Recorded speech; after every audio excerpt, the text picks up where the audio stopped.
under the sweltering Texas sun. Traffic on Highway 83 slowed to a crawl, not because of an accident nor any expected event, but a tiny, wild creature was holding up the flow of vehicles. A small Bobcat Kitten, desperate and just as determined. It refused to retreat. Police officer Sarah Winters had taken many interesting calls in her career, but she'd never encountered anything quite like this. Approaching the trembling creature, she realized it wasn't just lost or injured. It seemed to be trying to tell them something. And when she saw the piece of metal attached to its leg, she knew a mystery lay waiting for her beyond the horizon. Where could a wild bobcat lead them? Why did it seem to be waiting for help? A routine highway patrol would soon uncover a life-or-death mystery that no one could have foreseen. Highway 83 stretched across the endless countryside of West Texas. The summer sun created shimmering mirages on the asphalt. Cars and trucks moved steadily, heading north toward Abilene or south to San Angelo. Passengers were oblivious to the drama unfolding on the roadside. Police officer Sarah Winters adjusted her Stetson hat against the blinding sunlight. She glanced at the dispatch notes on the screen. At 34, she'd been with the Texas Department of Public Safety for 11 years. Wildlife calls rarely warranted immediate attention, but something about this one felt different. Reports of a small, aggressive animal disrupting traffic couldn't be ignored. Dispatch!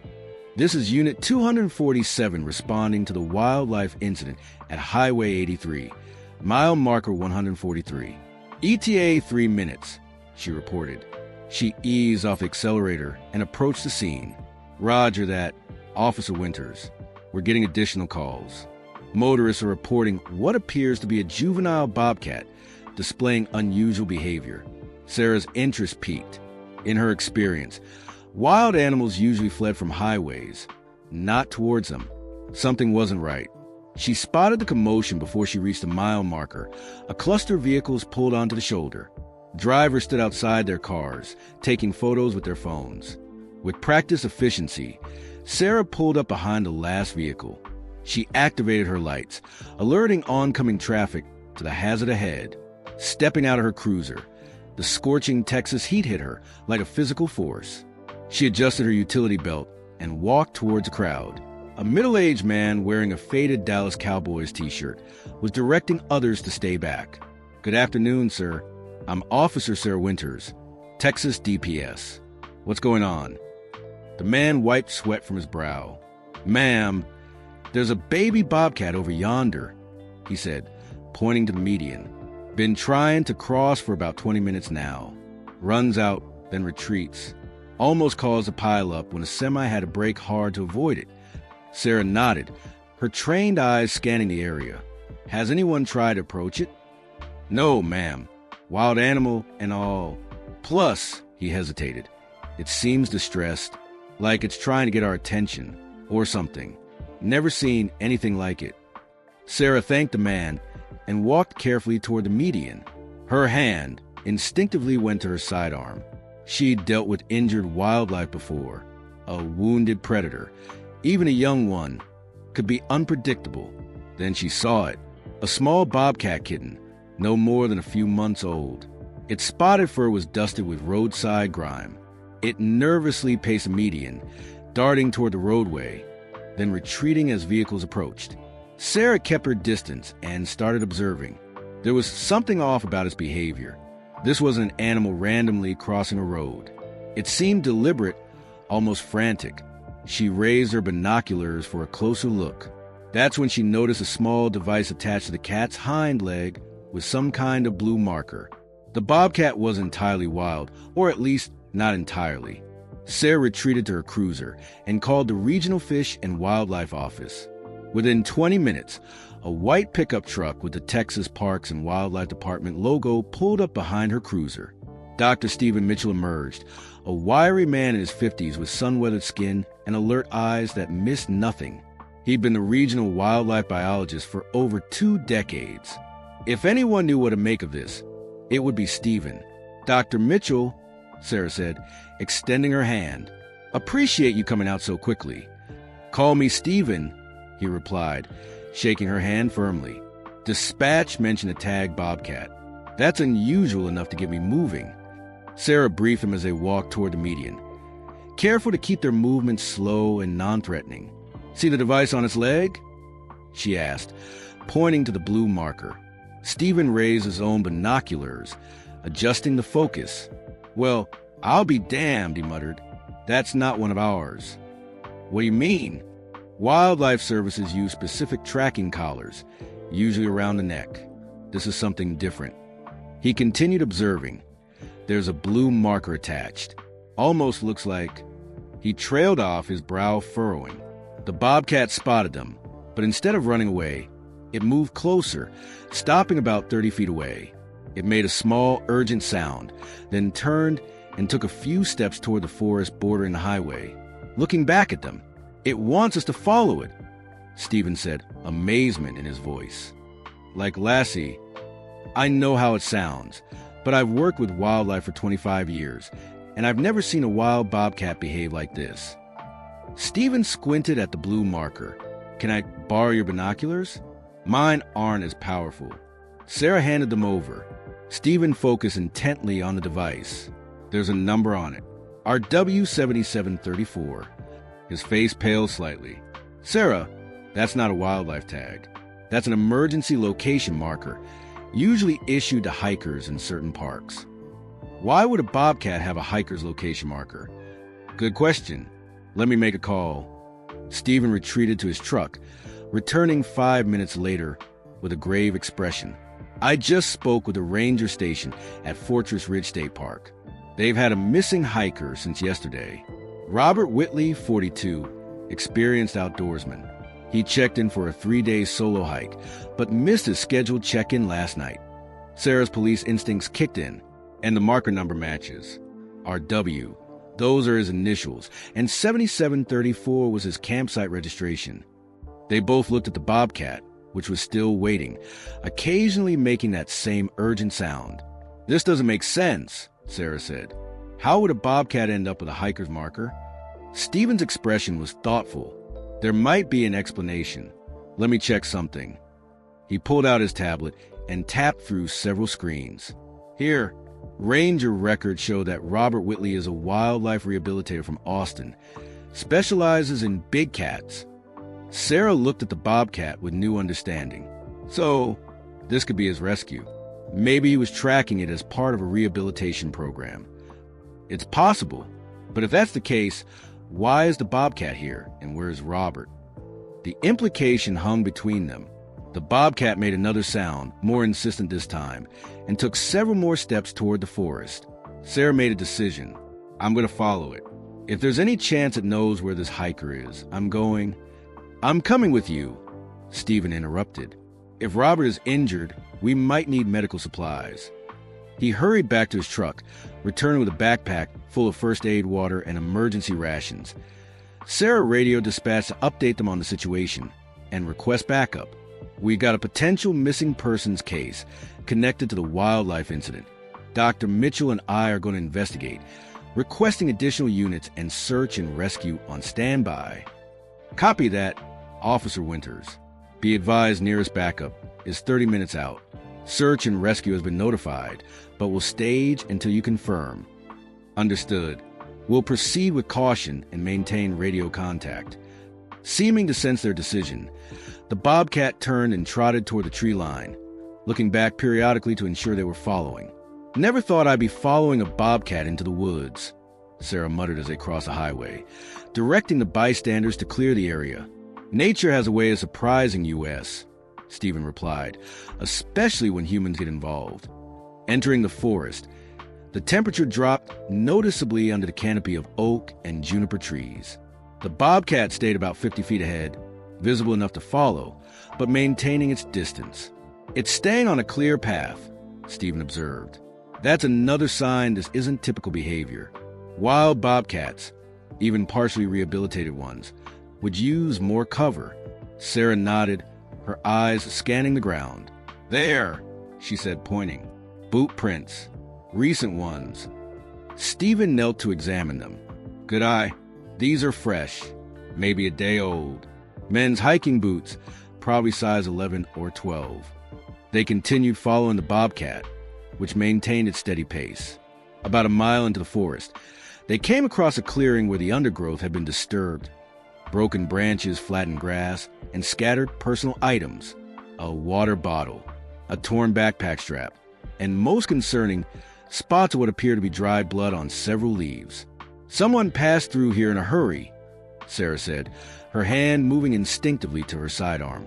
"Or fell," Stephen added, pointing to a steep drop-off at the edge of the clearing that hadn't been immediately visible. The bobcat had stopped at this point, pacing anxiously and making that same urgent sound they'd heard earlier. It approached the edge of the drop-off, then looked back at them expectantly. Sarah and Stephen exchanged glances, then carefully made their way to the edge. Below was a ravine about 30 feet deep, with a small stream running along its bottom. And there, partially concealed by a fallen tree, was a human form. "Robert," Stephen called out. "Robert Whitley." The figure moved slightly, raising an arm in what might have been a wave. "He's alive," Sarah said with relief, then into her radio. "Dispatch! We've located the missing hiker. Ravine approximately 1 mile east of Highway 83, at mile marker 143. Subject is alive but injured, requesting immediate medical evacuation." "Copy that, Officer Winters. Search and rescue is mobilizing. ETA 45 minutes to your location." Sarah assessed the ravine. "It's not too steep. We can make it down there. I'll go first." "I'm coming with you, Stephen," interrupted. "I've got the medical supplies." They carefully made their way down the slope, using trees and rocks for support. The bobcat surprised them by finding its own path down, moving with the natural agility of its species. Reaching the bottom, they found Robert Whitley conscious, but clearly in distress. His leg was trapped under the fallen tree, and his face was pale from exposure and dehydration. But when he saw the bobcat approach, a weak smile crossed his face. "Nova," he whispered. "Good girl." The bobcat, Nova, approached cautiously and nuzzled Robert's outstretched hand. Stephen immediately set to work examining Robert, while Sarah provided water and radioed him more detailed information about his condition. "Compound fracture of the right tibia, possible concussion, dehydration," Stephen reported, "but he's stable." "Robert, can you tell us what happened?" Robert took a shaky breath. "I was tracking Nova. She's part of my rehabilitation program, ready for her final wilderness assessment before release." He paused, wincing in pain. "We were doing well until yesterday evening. A sudden storm came up, lightning struck a tree nearby. Nova bolted, which is natural, but the same lightning weakened this tree." He gestured weakly to his trapped leg. "I was following her trail when it fell. Couldn't reach my emergency beacon. So I attached my location marker to Nova's tracking harness and told her to find help." Sarah and Stephen exchanged astonished looks. "You trained a bobcat to find help?" Sarah asked incredulously. Robert managed a small laugh that turned into a grimace. "Not exactly. Nova was found as a very young kitten, raised around humans before I got her. Part of her rehabilitation was learning that roads mean humans. When she's frightened, she still associates roads with safety." His voice filled with pride. "I wasn't sure it would work, but I hoped she'd go the road and someone would notice her tag." Nova had settled next to Robert, her spotted body pressed against his side, watching the newcomers with cautious eyes. "That's incredible," Stephen said, applying a splint to Robert's leg. "You essentially improvised animal search and rescue." "I had faith in her," Robert said simply. The next hour passed in a blur of activity. The search and rescue team arrived with proper medical equipment and a stretcher designed for ravine extractions. As they worked to free Robert's leg from under the tree, Nova remained nearby, watchful but not interfering. Sarah found herself fascinated by the bond between man and animal. It defied everything she thought she knew about wildlife. As the rescue team prepared to transport Robert, he called out weakly, "Nova, please. Someone needs to look after her. She's not ready for full release yet." Stephen stepped forward. "I'll take personal responsibility for her until you're back on your feet, Robert. You have my word." Relief washed over Robert's face as he was lifted onto the stretcher. "Thank you," he whispered. "Her carrier and supplies are at my campsite, Fortress Ridge, Site 7734. "We'll find it," Stephen assured him. As Robert was carried up the ravine, Nova tried to follow, making small distress sounds.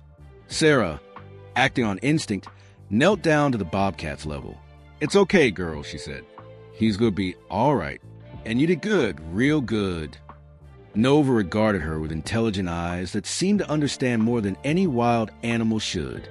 The story of Robert, Whitley, and Nova the Bobcat made local headlines the next day. Man's life saved by Bobcat companion interest spread quickly, with national news outlets picking up the heartwarming tale of an animal rehabilitator rescued by the very creature he was preparing to return to the wild. 3 weeks later, Sarah found herself driving to the Austin Wildlife Rehabilitation Center, where Robert worked. She hadn't been able to get the story out of her mind, and when her sergeant suggested she do a follow-up as part of their community outreach program, she eagerly volunteered. The center was situated on 20 acres of land outside Austin, a series of modern buildings surrounded by large, naturalistic enclosures. Sarah was greeted by a young volunteer who led her to a sunny room where Robert Whitley sat in a wheelchair, his casted leg propped up on a stool. "Officer Winters," he smiled, extending his hand. "It's good to finally meet you properly. Last time I was a bit indisposed." Sarah laughed, shaking his hand. "Call me Sarah, please. And you are handling a compound fracture better than most people handle a paper cut. Adrenaline is a wonderful thing," Robert chuckled. "And knowing Nova succeeded, that was better than any painkiller." "How is she?" Sarah asked. Robert's face lit up. "Why don't you see for yourself? We're about to do her afternoon training session." He wheeled himself out to a large enclosure where Dr. Mitchell was already waiting. Sarah was surprised to see him there. "Stephen's been coming down twice a week to help with Nova," Robert explained, noting her expression. "Says he's never seen anything like her and wants to document her rehabilitation process for a research paper." Stephen greeted them warmly. "Sarah, good to see you again. You're just in time for the show." Inside the enclosure, Nova was exploring, her movements graceful and precise. She'd grown noticeably in the weeks since Sarah had last seen her, her kitten proportions giving way to the more defined musculature of adolescence. "She's getting big," Sarah observed. "They grow quickly at this stage," Robert said proudly. "And she's thriving. The experience hasn't seemed to set back her rehabilitation. If anything, it's given us new insights into her cognitive abilities." Stephen opened a small gate, and they entered a protected observation area within the enclosure. Nova immediately noticed them and approached, focusing particularly on Sarah. "She remembers you," Robert said with surprise. "Is that unusual?" Sarah asked. "Very. Bobcats generally don't differentiate between humans unless they've had extensive contact, but Nova seems to recognize you specifically." Sarah felt a strange sense of connection as the Bobcat regarded her with those intent golden eyes. "What happens to her now?" she asked. Robert exchanged a glance with Stephen. "That's actually become a complex question. Nova's case has challenged some of our assumptions about rehabilitation. Her ability to navigate between wild instincts and human interaction is unique. The traditional approach would be to minimize human contact and eventually release her back into wild," Stephen added. "But given her demonstrated capability, several researchers, including myself, have proposed an alternative." Robert wheeled himself closer to the enclosure fence. "We're developing a new program. Wildlife ambassadors. Animals that, for various reasons, occupy a space between wild and domesticated. They can teach us about their species while helping with conservation education, and Nova would be your first ambassador. She's a perfect candidate," Robert confirmed. "She has wild instincts but has formed selective bonds with humans, and after a role in the rescue, the public is already invested in her story." They watched as Nova investigated a series of enrichment puzzles placed around the enclosure, demonstrating problem-solving skills that impressed even Sarah's untrained eye. "The rescue wasn't just a lucky coincidence, was it?" Sarah asked. "You really did train her." Robert shook his head. "Not in the way most people assume. You can't train a bobcat like a dog. What I did was work with her natural instincts and create associations. Roads mean humans. Humans mean help. When distressed, the tracking device means me." He smiled ruefully. "I honestly didn't know if it would work." It was a desperate attempt. Well, it saved your life, Sarah said, and changed hers. Robert added softly, the publicity from the rescue has brought in enough donations to fund our ambassador program for the next 3 years. We're building a special facility where visitors can learn about native Texas wildlife through animals like Nova who can't be fully released. Speaking of publicity, Stephen interjected, the governor's office called this morning. They want to present both of you with a special commendation at the State Conservation Gala next month. Robert looked embarrassed. I told them Nova deserved the award, not me. I believe their exact response was that they don't have a protocol for giving state honors to bobcats, Stephen laughed. But they're using Nova's image on a new wildlife conservation license plate. So there's that. Sarah smiled, remembering the small, desperate bobcat that had blocked traffic on Highway 83 just a few weeks ago. Who could have imagined that such a creature would save a life and potentially change how people view the relationship between humans and wildlife? As if sensing her thoughts, Nova approached the fence where Sarah stood, making a soft chirping sound that seemed almost like a greeting. Would you like to feed her? Robert asked, offering Sarah a pair of long tongs with a piece of meat secured at the end. Sarah hesitated, then accepted the tongs. Under Robert's guidance, she extended the meat through a small feeding port. Nova took it delicately, without any aggression, then sat and calmly ate while watching Sarah with those intelligent eyes.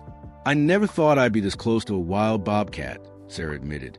She's teaching us that wild isn't as simple a concept as we once thought, Robert said. There's a spectrum of behaviors and adaptations. Nova is helping us understand that the line between wild and tame isn't as clear-cut as we imagined. 6 months later, Sarah stood in the crowd at the grand opening of the Texas Wildlife Ambassador Center. Her department had assigned her as their official representative, but she would have attended anyway. She needed to see how Nova's story had evolved. The center was impressive, with naturalistic habitats designed to give the animals space while still allowing visitors to observe them. Educational displays explained the unique circumstances that had brought each animal to the ambassador program, injuries that prevented release, imprinting that made wild living impossible, or, in Nova's case, exceptional cognitive development that created a unique bridge between wild and human worlds. That Nova's habitat was the centerpiece of the facility, a spacious enclosure with rocks, trees, and a small stream designed to mimic her natural environment while allowing her to interact with researchers and participate in educational programs. Robert, now fully recovered, led the ribbon-cutting ceremony, sharing Nova's story with the assembled crowd and media. When he mentioned Sarah's role in the rescue, he insisted she join him at the podium. Officer Winters represented the best of human compassion that day, he told the crowd. She didn't dismiss a mere animal as unimportant. She recognized intelligence and intent, even when it came in an unexpected form. Afterward, as the crowd dispersed toward the facility, Robert took Sarah to a special observation area where they could see Nova up close. She's become quite the celebrity, Sarah observed as the bobcat lounged regally on a rock outcropping, seemingly unbothered by the admiring visitors. Yes, but more importantly, she's becoming an ambassador for her species. People who see her, who hear her story, they're donating to conservation efforts, supporting habitat preservation, Robert said, his voice filled with quiet pride. One bobcat has done more for Texas wildlife conservation in 6 months than a decade of traditional campaigns. Sarah watched as Nova stretched and repositioned herself, those intelligent eyes scanning the visitors before settling briefly on Sarah with what almost seemed like recognition. Do you ever wonder what she's thinking? Sarah asked. Robert smiled. Every day. But I've learned to respect the mystery. Nova reminds us that animals aren't just simplified versions of humans. They're different, complex in their own ways. As the sun began to set, casting long shadows across the center, Sarah found herself reflecting on how a routine call about an animal disrupting traffic had cascaded into something that changed so many lives. Robert's, Nova's, her own, and now potentially thousands of visitors who would come to learn about the delicate balance between humans and wildlife. You know, she said finally, in 11 years of police work, I've never had a case quite like this one. Robert laughed. I should hope not. Once in a lifetime is enough for me. They watched in comfortable silence as Nova, the bobcat who had once desperately tried to get human attention on a busy highway, now commanded it effortlessly, her very presence a testament to the unexpected ways that humans and animals could impact each other's lives. In the fading light, as visitors reluctantly began to leave, Nova rose from her perch and approached the observation glass where Sarah stood. For a moment, those golden eyes met hers, and Sarah felt again that inexplicable connection, a bridge between two worlds, wild and human, each with lessons to teach the other. It was, Sarah thought, a fitting end to an extraordinary story, and perhaps the beginning of many more. I hope this story has inspired you, from the unexpected paths of life and complex connections between humans and animals. Don't forget to subscribe and leave a comment so that more people can reach such stories. This story was one example of the remarkable abilities of animals and the power of the bonds they form with humans. If you enjoy these kind of stories, please subscribe to my channel and leave your comments. Hearing from you inspires me to create new stories. Remember, every subscription helps more heartwarming stories come to light. What do you think about this story? Have you or someone you know had a similar experience? Share your comments and thoughts with me. Maybe you can inspire our next story to be by subscribing and commenting. You are helping our channel grow and reach more people. In this way, we can continue to tell inspiring and thought-provoking stories. Let's grow together and make the world a better place. If you enjoyed this story, please be sure to subscribe to my channel and leave your thoughts on this story as a comment. I can't wait to hear from you.